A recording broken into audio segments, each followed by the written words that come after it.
Just gonna start. By the way, this is me cheating because I'm a rookie interviewer. So You can chat GPT the questions, you know. no, I didn't chat GPT the questions. No, but you can can you create some questions for me and then you answer? No, because this is genuinely from me. The concern, the curiosity and stuff. It's mine. So I didn't really have a hard time to formulate the interview. Okay, anyway. Hi everyone. This is Wendy. Yeah, you're teaching I'm teaching mainly movement in NAFA, but I Okay. also do a little bit of professional development roadmap, which is It's a hard to course explain. that teaches students how to be prepared for the industry. Okay. So CV, auditions, headshots. Yeah, what else do I teach? I mainly movement lah. Yeah, really, I'm just really the. You're a movement-based yes. teacher. Okay, thank you for sparing your busy schedule. Very busy. No, it's not busy. Okay, it's gonna be a very chill interview. This interview is mainly focusing on. I did tell you this interview is about finding a balance between life as an artist and life as a teacher, right? But as I formulate the questions, it's pretty much like a dream versus reality kind of thing. Wow, of course, it's always a dream versus reality Yes. when it comes to theatre. So like, I think it's beyond that. Yeah, but yeah. Okay, I want to start this by saying this. So you're teaching professional development, right? I want to talk about personal branding of an actor. Oh, Okay, so first of all, okay, when we talk about like action movies, maybe we might immediately think about Jackie Chan or maybe the family-friendly one like The Rock, Dwayne Johnson, right? yes. And when we talk about wise person and very mature and even he can play God, we can talk about Morgan Freeman. Ah, yes. Yes, but when we talk about a young female Chinese actress in Singapore, I immediately think of Wendy. So, is it something that you embrace or? The thing is that there's a lot of, because I'm very short, I'm very petite, right? There's Okay. actually a lot of young Chinese petite girls out there. It's really, really, really, really a lot. So I had to, and it's really very difficult because I can think of a few talented young petite Chinese girls at the tip of my fingers, like Tan Rui Shan, who is doing Titotao and all these, right? Okay. So it's very difficult to craft a brand for yourself or a path for yourself. In general, when you're Chinese and you're a girl, right, it's Okay. very difficult already. Because there's really a lot. There's Shu Yi, there is Is it a lot of competition? a lot of talents lah. I won't say competition. Okay, lah. yeah, talent, yeah, a lot of Of talent. course, okay, competition lah. Yes, yes, But I think they're very talented also. So I think for me it was very difficult because I understand that I'm not someone who's very socially outreach. I won't go out and try to actively get jobs Okay, or okay, socialize. okay. So what I did was I knew that I could speak English and Mandarin because I grew up from a Mandarin speaking family. So I tried to navigate, and I know I don't sound like the kind of actor that the major theatre companies will want to hire me for in terms of when I speak English. So I tried to navigate towards my Mandarin, Okay. which I think that would have gave me a little bit of advantage. just a little bit. Yeah, and then I tried to develop other skills like movement. I really was interested in movement, so I tried to gear towards physical stuff and Okay. experiment with. So I had to really like So try you to. really like try to focus on your forte in a way. You have to. I don't think there's any other way. But I really because tried to. there are people who are okay. I want to challenge myself. I want to always get a different role and stuff. Oh yeah. I always actually when I first graduated, right, my dream was to work with every single theatre company. Oh, okay. That was my dream. Every company, at least once. Then I will have like then I will have known like, oh, okay, I work with these companies, then what are my interests, what are my strengths? Yeah. Okay. That's pretty much about Wendy. Yes. Okay, now I talk about. Okay, I want you to react to this sentence. Okay. Okay. And this is me not trying to offend anyone. But you know, as I study and I learn about playwriting and stuff, you always want to start with a bang. So, Wendy, please react to this sentence. Okay. Ready? Yeah. Okay. Art teachers are failed artists. I can see where everybody's going with this. You're the first for me to test this question. Failed artists. Okay, I can understand where this sentence coming from. You want me to agree or disagree? No. Up to you. You agree, disagree, or agree but disagree but, or you have a different perspective. Up to you. Failed artists Failed artist is a very big word. Yes. Okay lah. Wow. I mean, I cannot speak for everybody lah. Yeah, you can speak for yourself. When I first went into teaching, I started teaching at a very young age. I started teaching when I was in LaSalle second year. Okay. That was when I was 19.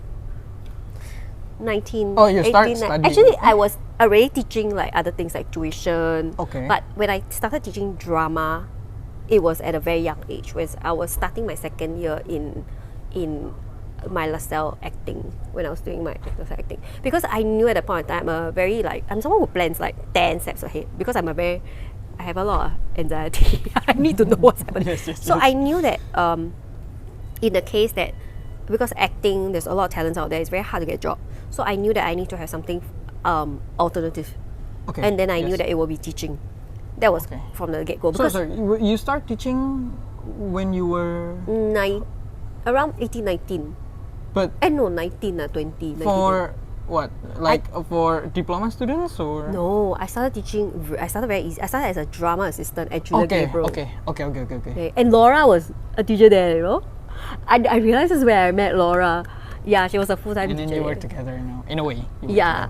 So then I started as a drama assistant for a very young age, because at the point of time I needed money now. Yes. So I knew that other part-time job wouldn't pay as much, and I was like thinking, what kind of jobs will allow me get money and skills building? So then I started with drama assistant at a very young age. Okay.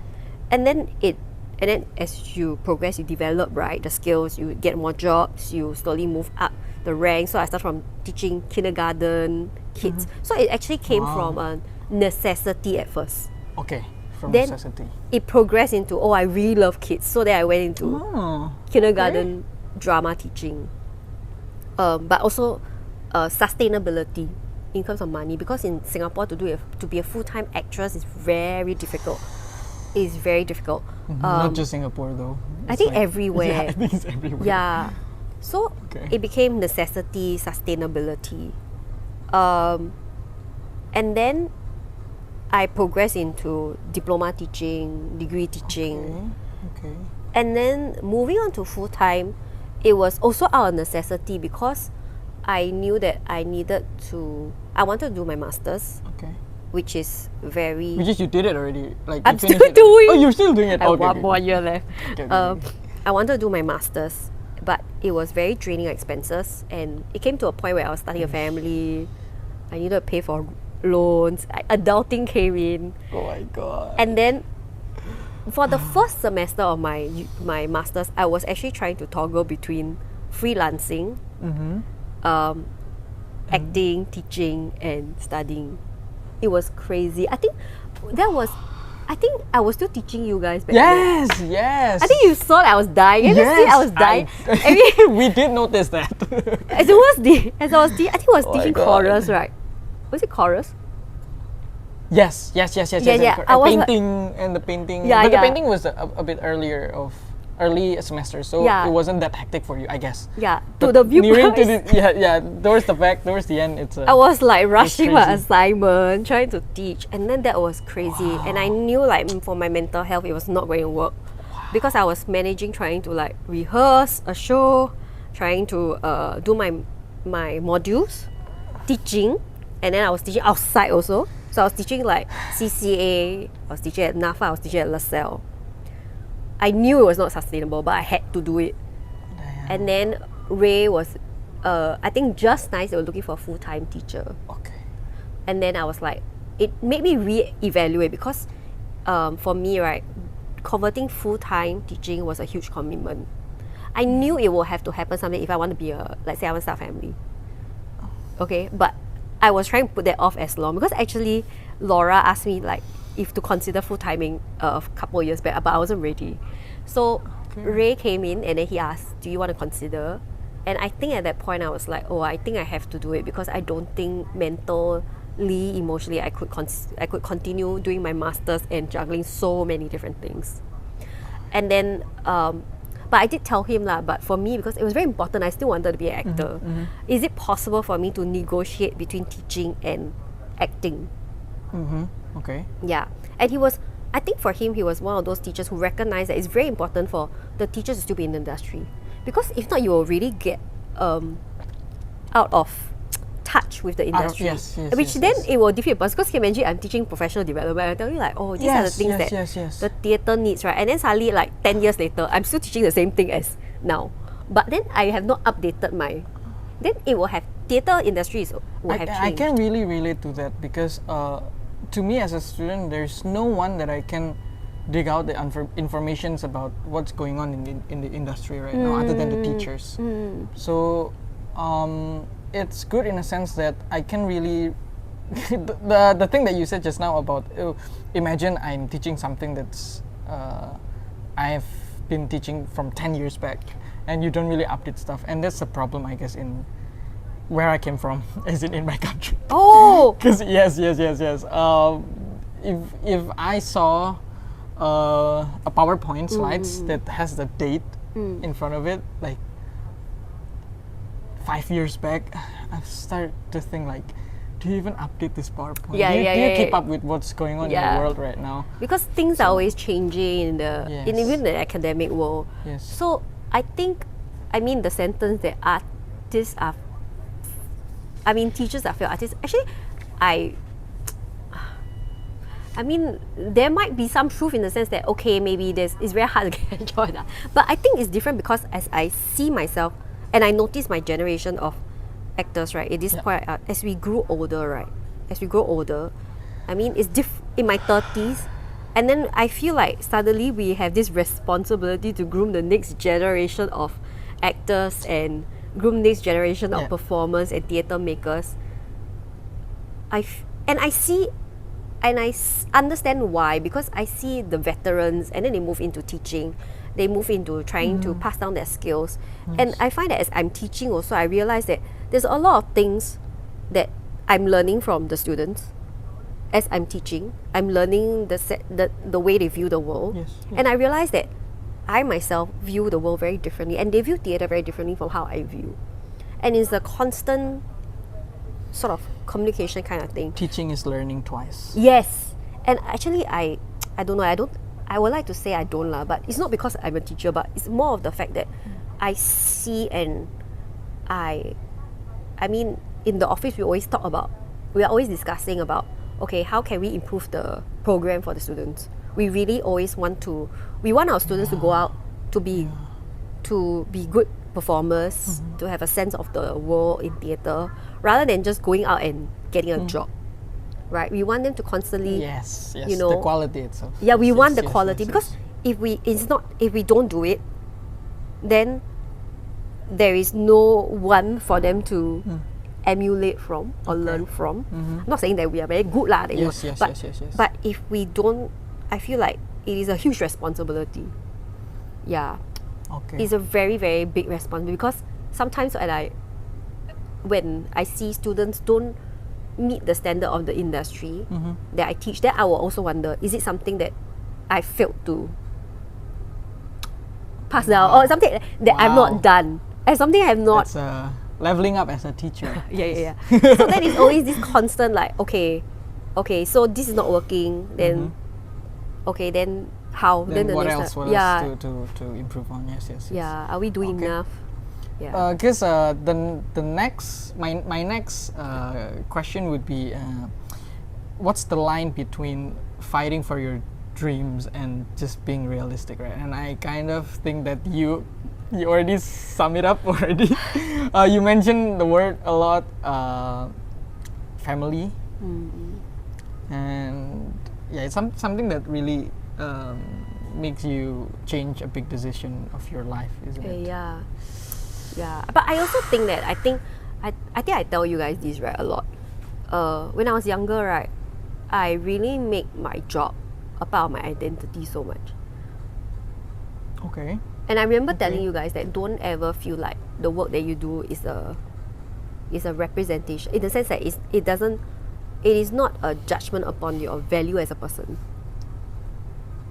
You being rejected as an actor doesn't mean you're a bad person. You're a bad person. I think that's very important, because when I was younger, I was I'm the kind where like want everything. Yeah, and I'll keep working. There's no such thing as break. I will just keep going, because and then I value like 1 year I must do like at least 3-4 production. If I haven't hit that target, that means that I have not done well as an actor, or I have not booked enough jobs. And it was crazy. I think it really affected me, like my mental health and emotionally. And then it came to I think that when I started to realize and pivot away from there and realize that, okay, acting is a job. I love my job, but it is not me. Okay. Then I started to realize, okay, I do my best in my job, but there are other things in life that fulfill me as well, other than just theatre. I try to find joy in other things so that it doesn't feel like, oh, if I don't get a job, my life is over. Yeah. And I mean, I agree in a sense that, like, I think the more I grow older, I also feel like, I feel that I value things in life differently, rather than and not just my dreams and aspirations and my goals and my targets about career and stuff. I can really relate in terms of, let's see what we have right now. Like I really value, like what you said, family and the people who you're spending time with, and actually, I'm happy with it. I feel enough, and That's very good. That's a very good thought. Yeah, you are enough. yes, we're enough. Okay, I want to move on from life as an artist and life as a teacher. It's just you as a teacher only, and not just, we put that career aside. Okay, I grew up in an acting school, which with a very demanding mentor and a very harsh mentor. But and then fast forward, I became really close with this teacher. I'm really thankful for what he's done, and I feel that whatever he's done actually made me grow as an artist with his way. And have you watched Whiplash? Oh yes. Yes. So there's my favorite scene inside the bar, where the Fletcher, the teacher, told his former student after he got expelled, that he said that I will never apologize for what I did to my students, because it's a way for me to create an artist, and there is no artist that's created from lovey-dovey kind of teaching. So my question to you would be, what's that thing that you feel that I need to push these students more with my method or with my way, or like, it's good job. Oh yeah, one more thing from that scene. There are no two words more dangerous than good job. imagine if you suck, and then imagine if you suck and your teacher say, it's okay, you did well, good job, and then this student feel like, oh yeah, I think I did pretty well, and it kind of stopped him from keep practicing and keep doing better. So I say this because I feel like the NAFA environment is very friendly. Yes, we are. We are so friendly. And it's so different from where I came from. It's like, is this so I kind of have to push myself a little bit so I can actually learn something. So yeah, what's your thought on that? Oh, okay. The reason, okay, actually, to be honest, right, I feel like the culture of like teaching, or rather the culture of learning, has changed with generations. Because in the past when I learned, right, it's really like that. It's really harsh. They really like. Oh, I was like, okay, wow. Sure. They will ask you, what the hell are you doing on stage? What are you doing? That was bad acting, and I got that so many times. You know, like then you'll be like, oh, and then we had like a really really good. I had a really really good like acting teacher, Edith Podesta. Okay, She was Edith out here. Podesta, She okay. was like she's really She's like, still around, right? Yeah. And Yes. but she's so good at like sort of like catching all these little details, and she can tell when you're not doing it, you know. And then all the teachers will get very like, they are very critical but in a good way. Okay. Like they'll be very firm and very strict, but Yes. it really hones the kind of acting, that kind of details that you need. And then, Yes. you know, like when I learn like other training like Suzuki and all, my teachers, like my mentor Wan Ching, she's like very harsh, but this is the kind of, and I love it. I do. But I do realize that. I realize that the mode of teaching when I approach different students are very different. Okay. So for diploma students, I tend to be a little bit friendlier. Okay. But when I go to degree, I tend to be a little bit when harsher. you're teaching degree, Yeah. okay. When teaching Suzuki in degree, I tend to get a little bit harsher. Okay. But I think the difficulty now that the teachers are facing, right, is that students are a little bit more sensitive nowadays. Will you agree with me? Do you agree with me? I totally agree, 1000%. Yeah. And then, you know, there's this thing about They my peers tend to mix constructive feedback with hatred. Yes. So it's a very soft, like, Yes. it's a very fine line, because sometimes you give them feedback and then they take it personally. Yeah. But it's never personal. And I try to be as objective. I can don't like this student, or I can love this student a lot, but as a person, but that I won't not like go against my morals to give a certain person higher mark or lower mark based on their work, because I feel like that is not going to help them, you know, when they go out in the industry. And I think that's my firm belief. But I have to say, the way students have changed, have changed the way I have also approached my classes. I realized that I had to be a little bit more aware, or a little bit more careful with the way I approach things, because I know some students are very sensitive. It's not gonna get you anywhere, guys.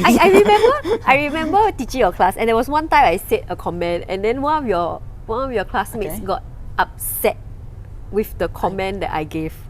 Okay, I kind of don't really remember. You don't remember? Because I just mind my own business. But and then your friend, but it was a very objective comment. It was like oh, you need to.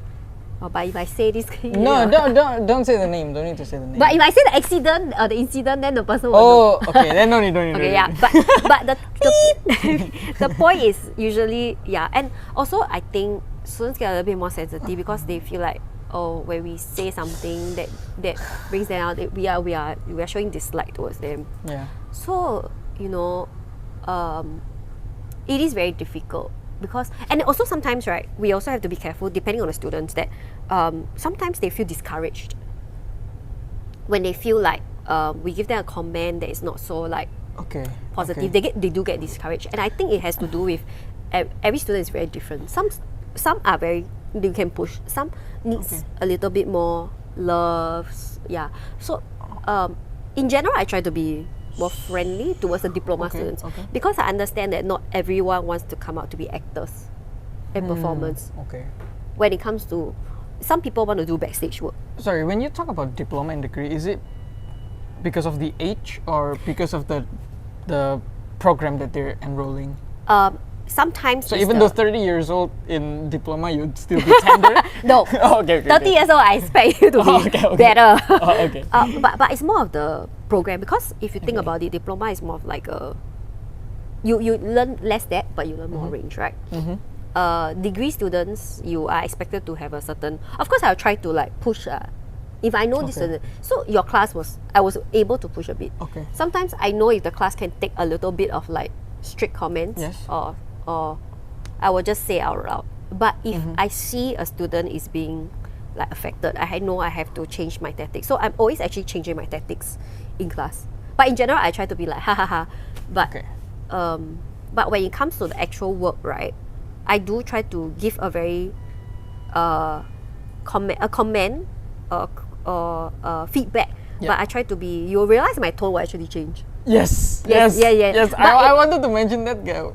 Wendy is one of the teacher who you feel like outside the class you'll be like ha ha ha, and then once you do your work, suddenly no this is and she starts using different mask. Yeah. I do that. Which is very good. Which is I feel like it's very helpful and maybe sometimes the students would take it as if like, wait, I thought you're more friendly than this. I thought you're not that strict. I thought you're like, no, she's teaching, guys. Yeah, but you have not seen me angry. I think your class is one of the better class. Okay, So yeah, it's one of the good okay. class. You have not seen me angry, but because I do this thing where I do so that when I get angry, right, I think they know I mean business. When I get pissed So the off, switch would be very clear. Yeah, The color would be very different. yeah, Okay. yeah. Okay. You mentioned something about being objective. It's always in my mind, even until now. I don't really have the answer to that. That's why I asked you this question. Is art actually teachable? You know, I had this question when I was in third year. I was graduating. I asked my teacher, so you grade me, right? I really went to ask my teacher, you're going to grade me? How I know that it's objective? Isn't art subjective? Why are you giving me this? Yeah, I questioned that. I was So? but it's so subjective, what? Yeah. How do I know if you are giving me this grade based on your aesthetic and Yes, maybe yes, I should yes. have gotten a higher grade? Yeah. You know? Sorry. Before you further on your answers, because I feel like not all teachers have that ability to separate their subjective opinion and objective opinion, and sometimes I feel that it's gonna be very dangerous when you force your taste to your students, and suddenly the whole class has become one color. Yes. And so when you grade stuff, how do you? How do I grade? Yeah. Okay. I mean, there's the purpose. I do this after the results are out, so you can't say anything. Let me go and change Adam's grade. The results are out, guys. Okay. Okay, I'm very lucky because the modules that I teach are more technique based. Oh. So there is a, let's say like example, Suzuki has a form. The form is undeniably the form. Oh, okay. Yeah, Okay, the you form cannot is- really argue. Yeah, you cannot about- argue okay, with the form because okay, the okay, form okay. is, let's say if I teach like other techniques, like let's say I teach coursework or blah blah, right? There is a sort of, there's techniques involved that I mark against. So it's not so much as it's not so much in the sense of like, let's say if example that when I grade viewpoints, right? Okay.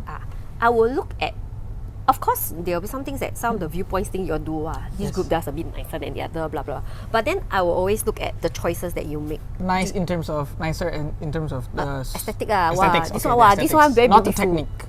Yeah, Okay. of course. Yes, There's yes. always that like, this one the person, like the scene or this thing that they created, is very beautiful. This one not so much. But then I have to always ask myself, okay, if I were to pull out of it, what are the shapes they are using? Have they used, is it more beautiful because they've used more shapes, more repetition, they have a clearer idea of what's happening?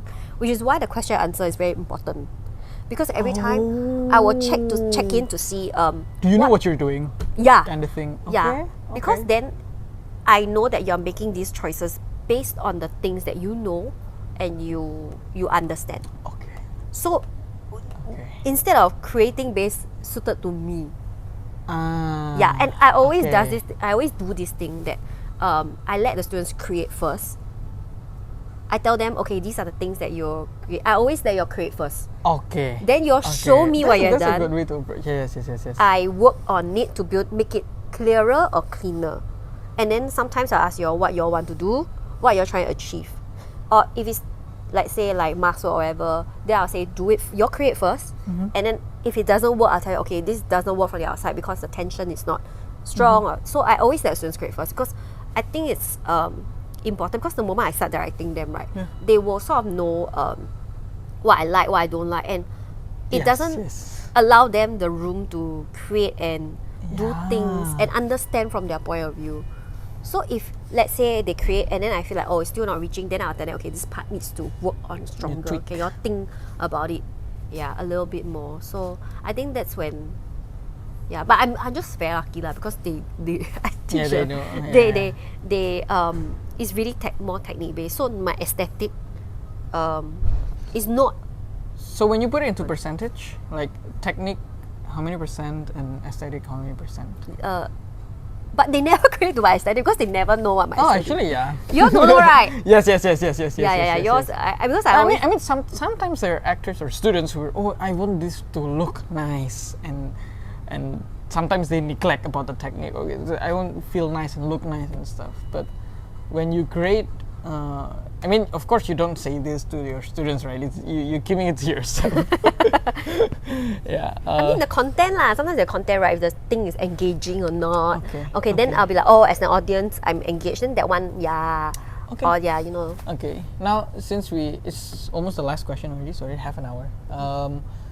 Now, after you talk about your teaching, I want to talk about me as a student. As in not me myself. As a student, I feel like, because you mentioned about grades and like people or students try to fit in with your taste and stuff. I feel like to me, this is the thing about grades. I'm the kind of person who don't really care about grades. I care about what I learn, and then I realized that the more you think about the grades, the more you don't get good grades, and the more you don't think about grades and for the sake of learning and gaining knowledge, the more you get good grades. You tell this to your friends lah. It's very important. Very important. Yeah. So I don't know. I feel when I see my friends, they create their work and stuff. Sometimes they think that but I'm afraid Wendy's not gonna like it, or like. Did they really say that? Sometimes they actually say that and feel that but do you think Wendy's going to like it and stuff? You know, like does it matter? Okay, I understand why they will, because they feel like as long as we like it, we'll give them a higher grade, right? Yeah, and higher grade means it's good, and so, I mean, in a sense, of that logic, I think it makes sense, but sometimes I feel like these students are lack of growing their taste. Yeah. Yes, if they do that too much, they. I'm not saying that you must not care at all from your teacher's feedback. No, of course there's some essence that you still have to keep, and it makes sense of the techniques. I have to keep this, but sometimes it's too much. Like, but I just want to know your thought on it. Actually, it's quite common because I think that was one of the difficulties we faced during industry project this year for your batch. In general, okay. Not your class. I don't know, how was it like working with Easy? Was it quite easy? Do you all, in the sense that was it difficult for you all because you all feel like I don't know, was one of the questions that your friends or you all have is I don't know what the director wants, or sorry, so your question is how does it feel? When you first worked with the industry, was it very overwhelming? No, I find it very fun. She gave you all a lot of chance to try, right? Yes, and that's the liberating thing. I mean, when you're working with a director who's like, you know what, try your stuff and I will see it if it works or not. And rather than, okay, you must do this, you must follow what I do. And it's in terms of working with Easy, she's a wonderful director. I think she gave us a lot of space to play around. Yeah. So your class had no issue In initially terms of to the gap of creating it? Or were there people who are still struggling? Yes, there are still people who are still struggling, and even Easy said, okay, I have to push these people more, and for you, I let you do it yourself and stuff. So And yes, it's not the same for everyone. And the people who were struggling were the ones who were worried about the grades. Yes, right. Right. Am I correct? Yeah. Yes. Okay. Yes. There's a correlation because. Actually, Right. Yes. Because Okay, this was an issue also in the other classes that it's a common thread amongst the. So, I think because Tim and Easy, they come from they are very actor Based. training based, and they are actors themselves. So Yes. they start from that. So when you work with different directors, they have different. There's some directors who tell you straight, I want you to just walk here, blocking. They will block the whole thing in 3 days, and they'll tell you we'll just rehearse. Then there are some directors who will allow the actors to try. They want their actors to try things to give them ideas, right? So they are Tim and Easy. They are more because they are also actors themselves. Yes. They want their actors to give them the freedom to try because it's not about Yes. and it's about you guys, what? Because that's the industry project, right? The whole point of it. And I think what we start to notice is that a lot of the students, because they're so worried, especially those with grade oriented, they will keep thinking like, what do the director want? How can I do? Can I please the director? And because they don't know the directors, because they're so used to the lecturers Yes. and knowing what we want. That when the new director come in, they don't know what to do, they don't know how to act, and then they will go in and they will just Makes a stand lot of around with their scripts. Yes, it And makes a lot of sense. this was one of the things that Tim feedback to me Yes, lah, because he yes, took yes. 2 classes ma, so he Yes. saw it more commonly. And it was a big issue because what's going to happen is if you're always trying to work like to please the director, you want to know what you can offer to the table. Yes. Because if I'm the kind of director who just want the actor who, depending lah, there are so many different. If I just want to be the kind of actor to be directed, that's fine. But yes. then you will have a very big issue when you have to create yourself, because then you won't know what your strengths are. You don't know what you can do, what you can offer to the table, because then you are irreplaceable. Yeah, and it's not really black and white. Sometimes there are directors who like to have actors who just follow my lead. Yeah. Yes. So because maybe Tim and Easy kind of realize that it's teaching and directing in a way, because they're working under NAFA, right?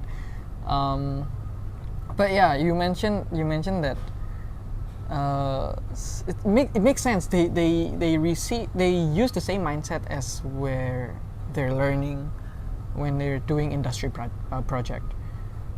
So Yeah, and acting is about making choices, what? yeah, If you don't know how to make choices, then everything that you do will just be same or wishy-washy. Or if you can do the same thing that the next person can do, why would I hire you over Yeah, and the other person? doesn't it feel good when you offer something to the table and the lecturer's like, oh yeah, what you're doing is interesting, and you finally, oh yeah. So I have a chance to actually create my work from myself, from me, and yeah. And the character becomes uniquely yours, because then nobody else like Nobody's playing your character. yeah. Yes.